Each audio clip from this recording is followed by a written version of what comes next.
Point of Impact podcast with Rick McDaniel. Thanks for joining us today. Get ready to be inspired and motivated to live a high-impact life. Now, here's Rick. Welcome to another episode of the Point of Impact podcast. I'm Rick McDaniel. Thanks for joining us today. We're going to continue our relationship series episodes talking about relationships. And today I want to talk about 5 viruses that make relationships sick. This is going to be very interesting, and I really can't wait to share this with you. Before we jump in today, let me just talk about a few things that are happening. One that's exciting, I want to welcome all those of you that are listening to this podcast on the Pray app.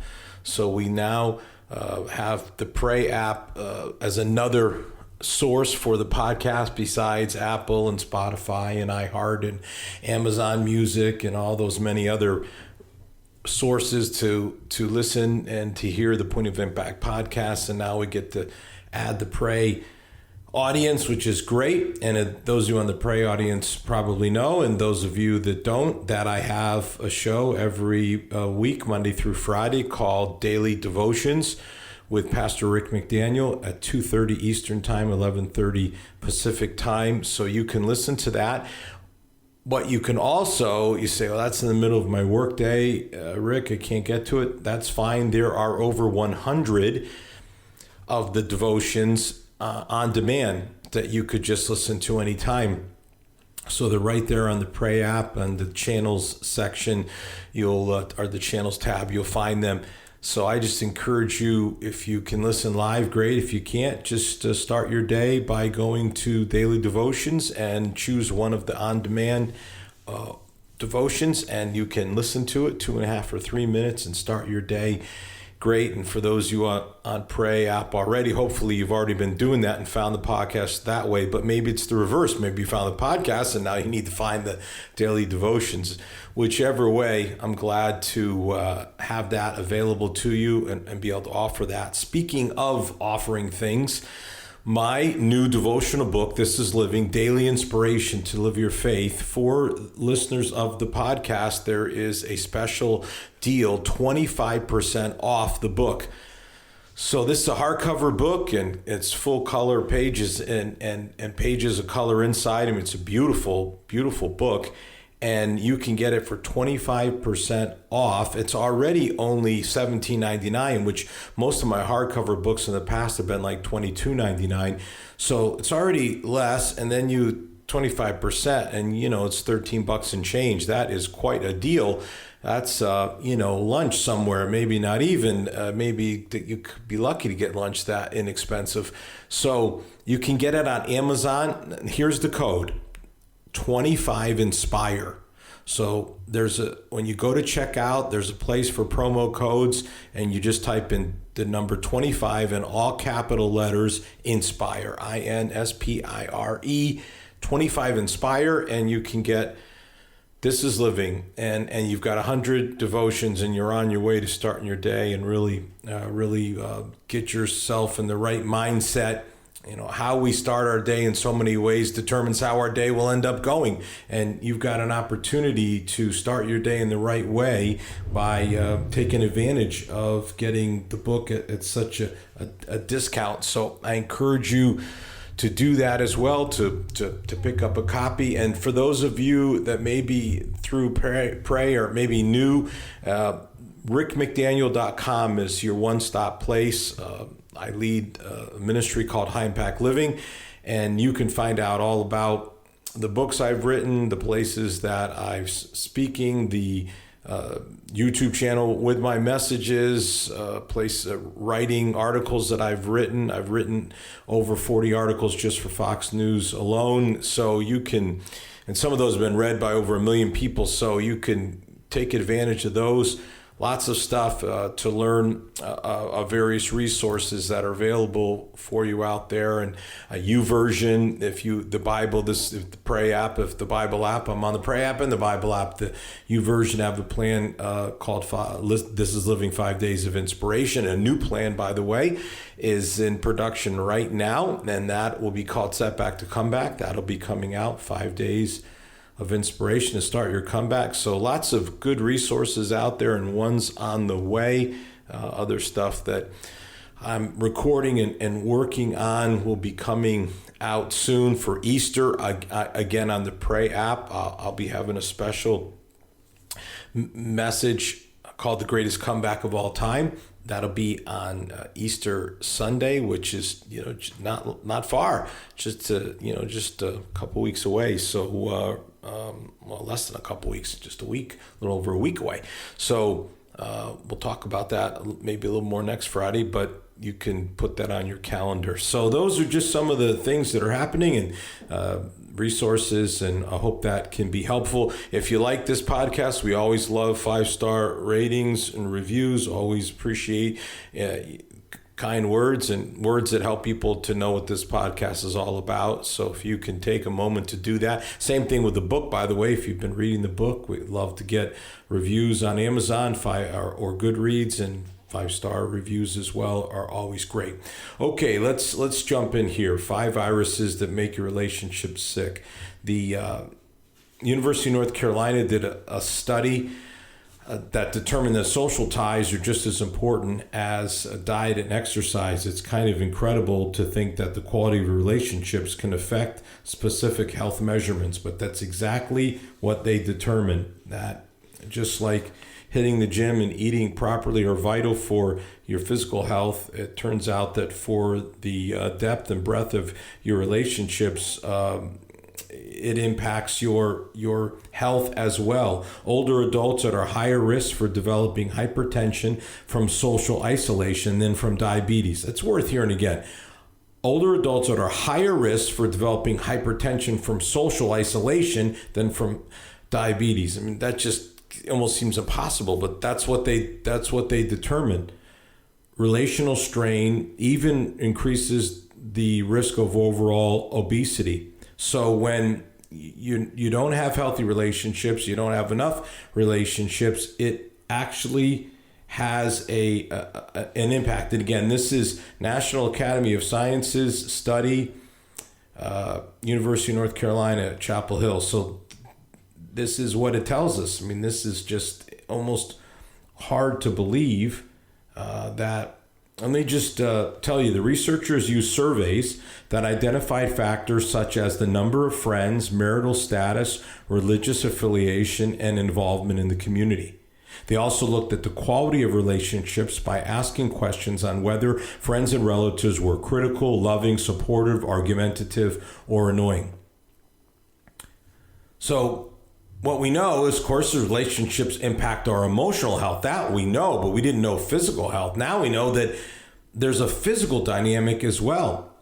So for your physical and mental health, your relationships need to be strong. They need to be healthy. Relationship problems can develop. Why? Well, because we're a blend of our gender and our background and our personality, and you just have all these things going on. Then you add in some sinful behavior, and we all have our issues and weaknesses, and you got a problem. So what this ends up resulting in are viruses. Yeah, you thought that all you had to worry about was coronavirus, but turns out there's other viruses as well. And I want to identify 5 relational viruses that affect the health of relationships. So here's the first one, fault finding, the fault finding virus. C.S. Lewis once wrote an essay entitled The Problem with X, where he pointed out how we many times focus on the faults of others while ignoring our own shortcomings. And that's what the essay was, the trouble with X. It's always somebody else.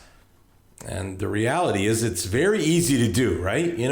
Very easy to point out the faults of others. We all seem to have a fairly high aptitude for doing that. Yet we know no one's perfect. We all have our weaknesses.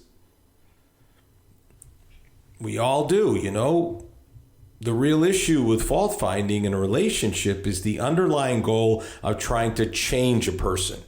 This is just absolutely huge. This tendency to want to change. And I've said this before, and I don't know if it's controversial or not. I don't think it is, but I just want to say it again. Years of experience of working with couples, for instance, and this is what I found, that when a man marries a woman, by and large, generally speaking, he wants her to stay exactly the way she is. Like, he fell in love with her and he wants to marry her and he doesn't want her to change. And then when she does change, when children enter and she puts more attention on the children than she does on her husband, when she looks so great and always looked the best when they were dating, and then after they get married, she starts to let herself go. These become problems for men because they said, hey, don't change, and you did change. And then interestingly, many times with women, when they marry, they see things about this guy that they think, some rough edges that need to be smoothed over. And they think, well, I'll change him. I'll kind of get him smoothed out here after we're married. And then what they discover many times is he has no interest in doing that. And therein lies this conflict that can develop in a relationship. So the answer is to just not believe for a moment that it's your job to change anyone. Fault finding is the drive to change a person, and that's going to result in relationship problems. Just no way around it. No relationship can be healthy where we constantly bring up mistakes from the past. Our approach should be to rub it out instead of rubbing it in. Rub it out, not rub it in. In other words, erase it as opposed to rubbing it in. And there's such a difference between those two things. They sound almost the same, but they're remarkably different. Letting it go, choosing to not constantly point out faults, will keep this virus from infecting the relationship. And it will infect any relationship if you just keep focusing on the faults and on the shortcomings and how you need to change, and this is what I'm going to do to change you and make you into the person that you're supposed to be. It's just a prescription for disaster. And this virus can, get into a relationship, and it can do incredible damage. It really can. It's amazing how much damage, just like this coronavirus, you just think it's not that serious. It's not really deadly. And then of course you go, wait a minute, people do die from it. Not everybody dies from it. Most don't. But there's going to come a day when it's all said and done, and you're going to have to look back and say, like, over 1 million people died in America, millions worldwide. So this is the thing, you think, it'll be a little bit like the flu, it won't be too bad, it's not a big deal for our relationship. Everybody, has their things, and you kind of think of it that way. And the problem is it can just really develop into something far more serious and fatal to a relationship. So you don't want to have this fault finding virus. You want to vaccinate yourself to get the antidote for it. In the great definition, 1 Corinthians 13 in the Bible of love, it says love doesn't keep a record of wrongs. That's just, don't point them out, don't keep talking about them, don't keep bringing it up. Second virus is the insecurity virus. This virus is evident in a relationship where one person constantly threatens to break off the relationship. It's just a very unhealthy dynamic when there's kind of a threat that hovers over the relationship. It just creates total lack of security. There's just no way a relationship can be strong if it's not secure. Won't happen, can't happen, just impossible. So we have to understand that the way this virus kind of reveals itself is in this lack of authenticity, a lack of total disclosure. This is how it happens. There's insecurity because there's not honesty, there's not authenticity, there's not openness, and that is a very, very dangerous thing for a relationship. There needs to be openness, because without openness, suspicion increases. Without disclosure, this is kind of where we find ourselves. And talked about this last week, this kind of issue of honesty in a relationship, and talked about, kind of people and their hidden things they do, for instance, with money.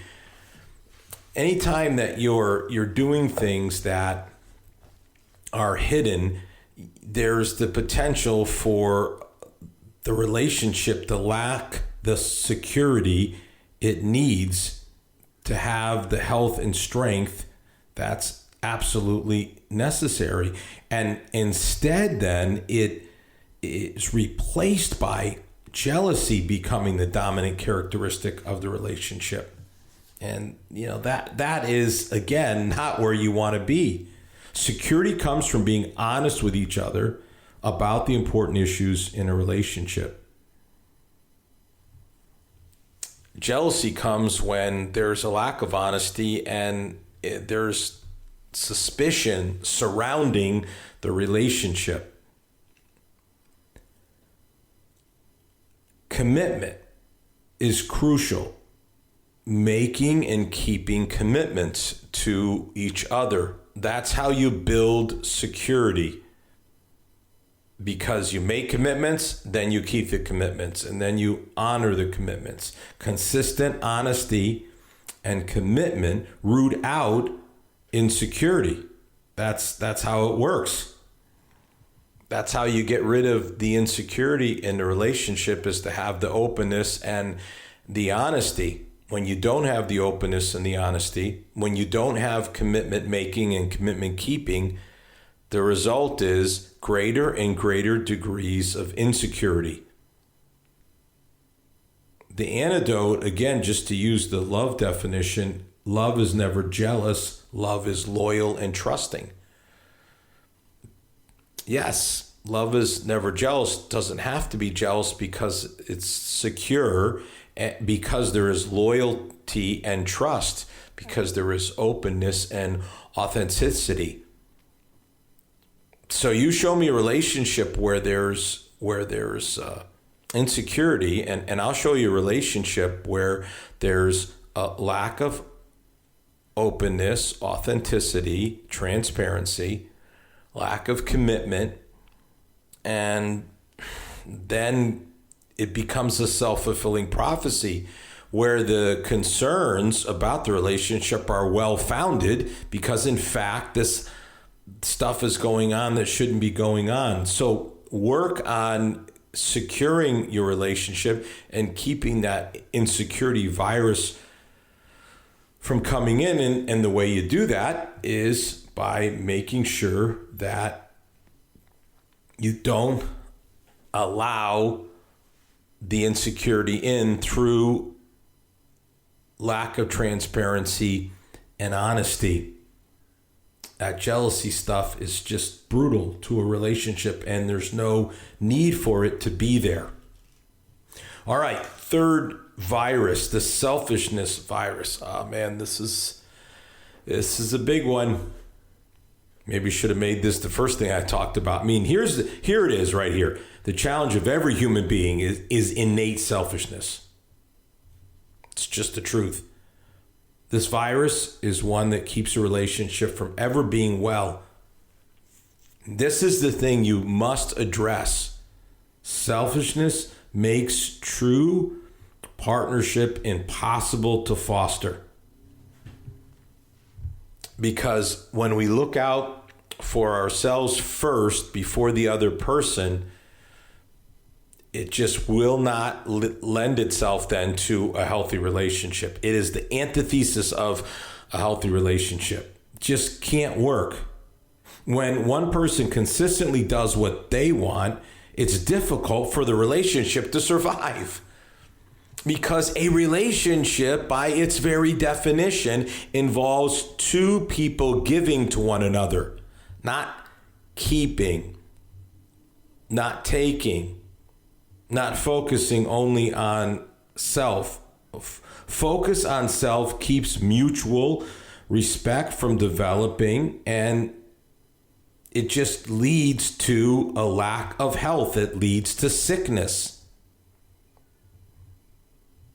And the problem can then go from there, because then what you can end up with is you can end up with an entitlement attitude, like I deserve this. You can end up with controlling behavior because it's, all about me.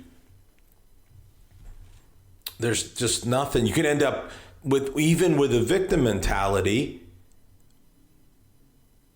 All of these things are just absolute death blows to a healthy relationship. They just will not work. So what's the answer, by the way? Well, the answer is the opposite of selfishness, which is servanthood. Friends look to serve each other. Serving keeps us humble. Serving shows how we need each other. Serving is how we invest in a relationship with mutual support. Again, definition from the Bible's great 1 Corinthians 13, love isn't selfish. It isn't. It's the opposite of selfish. Love is giving. Love is about serving another person. If you have a servant attitude in any friendship, relationship, marriage, whatever it is, those relationships work. But where there's selfishness, it's almost impossible for that relationship to work, because it goes against the very nature of a relationship, the way a relationship is set up and meant to function. Can't be done. So think in terms of serving rather than self, and you will not have a problem with this virus. All right, here's another virus, the antagonizing virus. Now, this is when a person, purposely pushes hot buttons. There's always the potential for conflict in any relationship. We don't need to encourage it. It's already there. The potential exists. We can't antagonize one another and make things worse. And many times that happens. Far too many, I think. We do it like this. We purposely bring up controversial topics. We focus on subjects that are known to be disagreeable. We look for opportunities to bring division. All of this is just going to lead to unhealthy relational dynamics. There's just no way around it. Just that's where it ends up. That's where it goes. And you just end up with a situation where people are not going to have a healthy relationship if they feel like there's going to be purposeful, intentional conflict, purposeful antagonizing, rather than working toward maintaining harmony.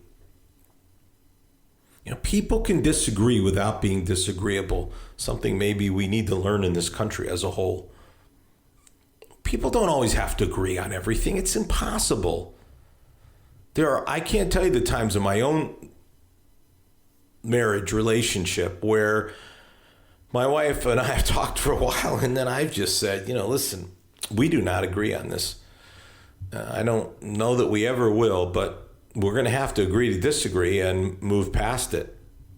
That's the only way you can do it. Unity doesn't mean uniformity. What it means is that there's a desire to move forward in the same direction toward a mutual goal. And so that's what unifies you. Not that you're all the same and think the same, but because you recognize that conflict is not going to get you where you want to get to. Now, again, let me be clear. Conflict in and of itself is not a bad thing. In fact, it's going to happen in a relationship, and it raises issues that need to be raised. I'm talking about purposely trying to cause conflict, being antagonizing. The Bible definition again, love. Love is never rude. It isn't quick-tempered. It's really just kind of a rude way to treat someone, an ill-mannered way to treat someone. Quick temper, we see the results of that all the time. Just recently with what happened at the Oscars, you lose your cool, and the next thing you know, you're walking on stage in front of people that are watching all around the world in the millions, and you just do something that you end up regretting. All right, the neglect virus. We'll call this the final one, and it's really something because it may be the most common. It goes unnoticed. In our busy lives, we just don't give enough time to our relationships. Neglecting the relationship can start kind of seemingly small, but it can grow to ultimately be fatal. This can happen in so many ways, really.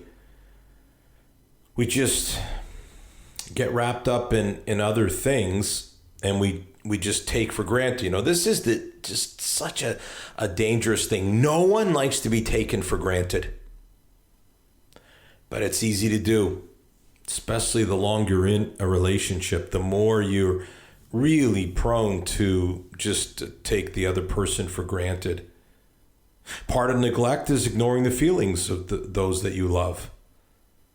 Another is minimizing, those feelings, either ignoring them altogether or minimizing them.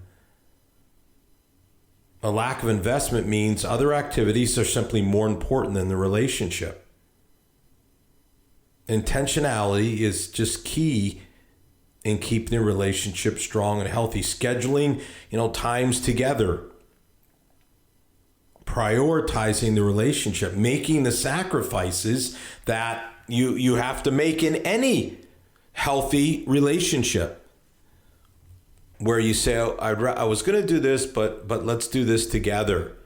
Planning, just planning things. Stuff doesn't just happen. You have to plan it. You have to plan it out. Let's, get tickets to that show. Let's plan to go to this festival.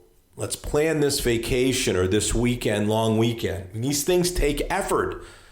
There's no way around it. Neglect is the opposite of effort. You've got to put effort into the relationship. The definition in 1 Corinthians, love is always supportive.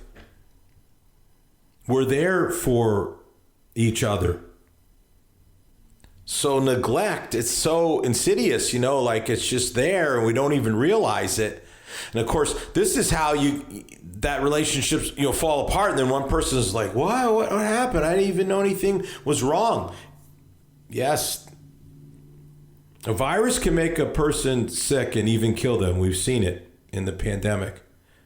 A relationship virus can do the same thing and end the friendship and the relationship. You can't expect your relationships to be healthy if you're not investing in them. But if you raise your current relationships to a healthier level by dealing with these viruses, then you really build a great foundation for a happier and healthier friendship, relationship, marriage, whatever it might be, and better friendships and more friends in the future. Take a look today at your relationships. Where do you see these viruses? What do you need to do to bring greater health into your various relationships, it's well worth your investments. Relationships are the fabric of life. You want them to be good and healthy. Work on them. Work on them this week. I'll see you next week. You've been listening to the Point of Impact podcast with Rick McDaniel. Thanks for tuning in, and we look forward to you joining us for our next episode.